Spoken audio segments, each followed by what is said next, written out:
Λοιπόν, είναι και κάτι άλλο σημαντικό που πρέπει να πούμε για αυτό το θέμα.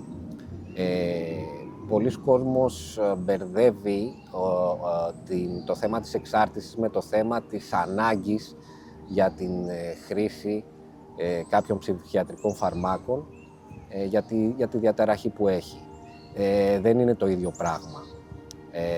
Όταν κάποιος έχει διαγνωστεί με ένα ψυχιατρικό πρόβλημα και χρειάζεται να παίρνει μια φαρμακευτική αγωγή για να το αντιμετωπίζει και να είναι καλά και να είναι λειτουργικό στη ζωή του, ναι, εκεί τα έχει ανάγκη αυτά τα φάρμακα. Αυτό όμως δεν θεωρείται εξάρτηση. Είναι το ίδιο πράγμα σαν να λέμε ότι κάποιος έχει σαγαρόδι διαβήτη και χρειάζεται να παίρνει μια αντίστοιχη φαρμακευτική αγωγή, σαν να έχει κάποιος υποθυροειδισμό και να χρειάζεται να πάρει την αντίστοιχη αγωγή. Οπότε εκεί δεν μπορούμε να... Δηλαδή η έννοια της εξάρτησης πρέπει να το διαχωρίσουμε αυτό όταν είναι μια θεραπευτική ανάγκη από την εξάρτηση ότι δεν μπορώ να κόψω τα φάρμακα για κάποιους άλλους λόγους.